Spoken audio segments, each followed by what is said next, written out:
Sugar జబ్బు కాలం గడుస్తున్న కొద్దీ చాపు కింద నీరులాగా కళ్ళు మొదలుకొని కాళ్ల వరకు అనేక సమస్యల్ని తెచ్చిపెడుతూ ఉంటుంది. షుగర్ జబ్బు మూలంగా మన ఒంట్లోని కీలక అవయవాలతో పాటు మన దంతాలకు కూడా అనేక చిక్కులు ఎదురవుతూ ఉంటాయి. రక్తంలో గ్లూకోజ్ శాతం ఎక్కువగా ఉండటం అనేది బ్యాక్టీరియా వంటి హానికారక సూక్ష్మజీవులకు బాగా అనుకూలంగా ఉంటుంది. దీంతో పిప్పిపళ్ళు మొదలుకొని చిగుళ్ల జబ్బు వరకు అనేక దంత సమస్యలు వచ్చిపడుతూ ఉంటాయి.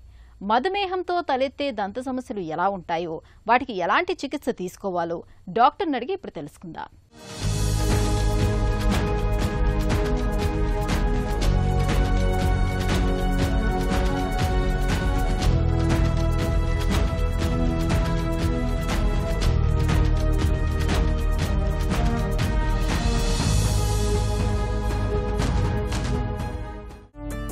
మధుమేహులకు దంత సమస్యల ముప్పు ఎందుకు ఎక్కువ? మధుమేహం లేదంటే షుగర్ జబ్బు మనము చూసినట్టయితే అలాంటి వాళ్ళలో దంత సమస్యలు ఎక్కువగా కనిపిస్తుంటాయి. ఇందులో ముఖ్య కారణం ఏంటంటే ఈ షుగర్ లెవెల్స్ లేదంటే ఈ మధుమేహంలో ఉన్న వాళ్ళలో షుగర్ లెవెల్స్ గ్లూకోజ్ లెవెల్స్ పెరిగినట్టయితే అలాంటప్పుడు చిగుళ్ళలో వాపు వస్తుంది. ఈ వాపు వల్ల మనకేంటంటే ఆల్రెడీ నోట్లో ఉన్న బ్యాక్టీరియా ఇన్ఫెక్షన్స్ అని ఇంకా ఎక్కువగా అయ్యే అవకాశం ఉంటుంది. సో దానివల్ల మనకి ఈ వాపు వల్ల షుగర్ లెవెల్స్ పెరిగినప్పుడు ఈ గ్లూకోజ్ లెవెల్స్ పెరిగినప్పుడు ఈ వాపు రావడం వల్ల మనకి మధుమేహంలో మనకి ఇన్ఫెక్షన్స్ అనేవి చూస్తుంటాం. దీంతోపాటు చిగుళ్ళ జబ్బు ఒకటే కాకుండా మనకేంటంటే చిగుళ్ళ ఈ వాపుతో పాటు షుగర్స్ పెరిగిపోయినప్పుడు కొన్నిసార్లు టీత్ క్యావిటీస్ వచ్చే అవకాశం కూడా ఉంటాయి. మధుమేహంతో తలెత్తే దంత సమస్యలు ఎలా ఉంటాయి?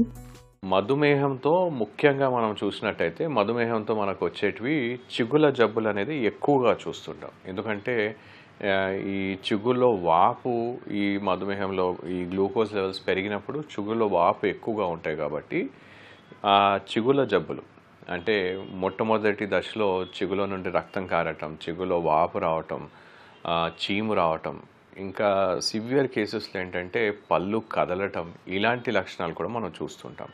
సో ఇవి మనం మధుమేహంలో చూసే కొన్ని లక్షణాలు. దాంతోపాటు ఏంటంటే కొంతమందికి మధుమేహం పెరిగినప్పుడు మనకేంటంటే క్యావిటీస్ వచ్చే అవకాశం కూడా ఎక్కువగా ఉంటాయి. సో ఇన్ఫెక్షన్ నోట్లో బ్యాక్టీరియా ఎక్కువగా ఉండడం వల్ల పిప్పి పళ్ళు వచ్చే అవకాశం ఉంటుంది.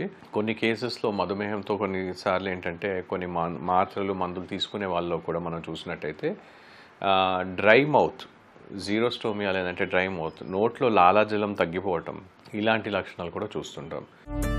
మధుమేహుల్లో దంత సమస్యల్ని ఎందుకు పట్టించుకోవాలి?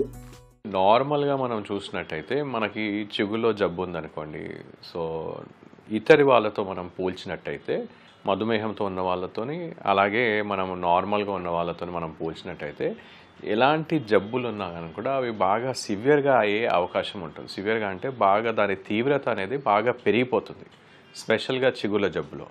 సో చిగుళ్ళ జబ్బే పిప్పి పన్నే కానీ లేదంటే నోట్లో ఈ లాలజలం తగ్గిపోవటము, నోట్లో అల్సర్స్ రావటం, ఇలాంటి అన్నీ కూడా మనకు మధుమేహం ఉండడం వల్ల మనకి ఇమ్యూన్ రెస్పాన్స్ అంటే మన రోగ నిరోధక శక్తి కూడా బాగా తగ్గిపోతుంది.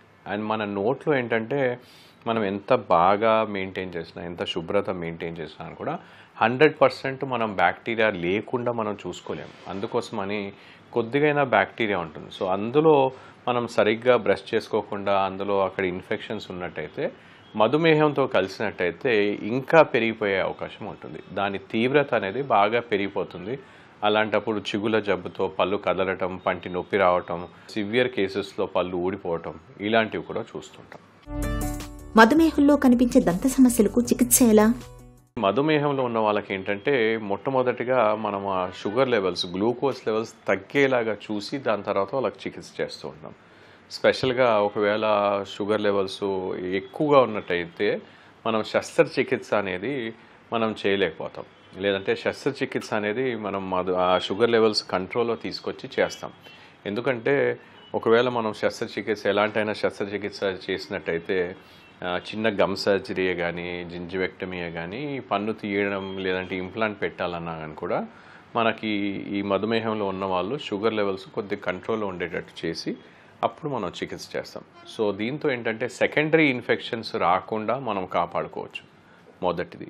రెండోది ఈ చిగురులో కానీ దీంట్లో మనం వారి యొక్క రోగ నిరోధక శక్తి తగ్గిపోతుంది కాబట్టి మనం శస్త్రచికిత్స చేసిన తర్వాత సెకండరీ మళ్ళీ ఇన్ఫెక్షన్ వచ్చే అవకాశం ఉంటుంది. అలా రాకుండా మనం కాపాడుకోవడానికి మనం ఇలా ఫస్ట్ షుగర్ లెవెల్స్ తగ్గించి, రెండోది వాళ్ళకి ఒకవేళ సివియర్గా అన్కంట్రోల్డ్ డయాబెటీస్ అంటే షుగర్ లెవెల్స్ కంట్రోల్ లేకుండా ఉన్నట్టయితే అలాంటి వాళ్ళు ఇన్సులిన్ కూడా వాడేసి కంట్రోల్లో తీసుకొచ్చి అలాంటప్పుడు మనం చికిత్స చేస్తాం. సో మనం చికిత్స చేసేది చిగుల జబ్బు ఉన్నట్టయితే లేజర్స్ వాడుతూ చేస్తాం. సో ఇందులో ఏంటంటే శస్త్రచికిత్సలో కూడా చిగుళ్ళకి సంబంధించి ఉన్నప్పుడు ఈ లేజర్ జింజివెక్టమీస్ లేజర్ దాంతో చేసినట్టయితే నార్మల్ శస్త్రచికిత్సతో మనము పోల్చినట్టయితే దీంతో దాని యొక్క ఎఫెక్ట్స్ సైడ్ ఎఫెక్ట్స్ కానీ దానిది చాలా తక్కువగా ఉంటాయి. అంటే సెకండరీ ఇన్ఫెక్షన్ వచ్చే అవకాశం తక్కువగా ఉంటుంది. దంత సంరక్షణ విషయంలో మధుమేహులు ఎలాంటి జాగ్రత్తలు తీసుకోవాలి? మధుమేహంలో ఉన్న వాళ్ళు కొన్ని సింపుల్ జాగ్రత్తలు తీసుకోవాలండి. అంటే నోటి పరిశుభ్రత సరిగ్గా మెయింటైన్ చేయటం, బ్రషింగ్, ఫ్లాసింగ్. అంటే బ్రషింగ్తో పాటు పళ్ళ మధ్య ఇరుక్కున్న ఆహార పదార్థాలని డెంటల్ ఫ్లాస్తో క్లీన్ చేయటం. రెండోది 2 సార్లు బ్రష్ చేయటం, మార్నింగ్ నైట్ టైం బ్రష్ చేయటం కూడా చాలా ముఖ్యం. మూడోది మనకి బ్రషింగ్తో పాటు ప్రతి 6 నెలలకు దంత వైద్యుని సంప్రదించినట్టయితే ఎలాంటి చిన్న చిన్న ఏమన్నా మనకి ఇన్ఫెక్షన్స్ కానీ పిప్పి పళ్ళు కానీ మొట్టమొదటి దశలోనే మనం వాటిని గుర్తించి వాటికి తగ్గట్టుగా చికిత్స చేస్తాం. వీటితో పాటు మధుమేహంలో ఉన్న వాళ్ళు రెగ్యులర్ డయట్, కరెక్ట్గా బ్యాలెన్స్ డయట్ ఫాలో కావటం, నీళ్ళు ఎక్కువగా తీసుకోవటం, దాంతోపాటు సరైన పద్ధతిలో ఎక్సర్సైజెస్ మెయింటైన్, షుగర్ లెవెల్స్ని కరెక్ట్గా మెయింటైన్ చేయటం, అలాంటి జాగ్రత్తలు తీసుకున్నట్టయితే మనకి దంత సమస్యలు రాకుండా మనం కాపాడుకోవచ్చు. మధుమేహం బారి నుంచి దంతాలను కాపాడుకునేందుకు రక్తంలో గ్లూకోజ్ అదుపు తప్పకుండా చూసుకోవటం ఒక్కటే పరిష్కారం. మందులు, ఆహార నియమాలు, వ్యాయామాల సాయంతో షుగర్ జబ్బును చక్కగా నియంత్రణలో ఉంచుకోవాలి. అలాగే తరచూ దంత పరీక్షలు చేయించుకుంటూ ఉండటం మేలు.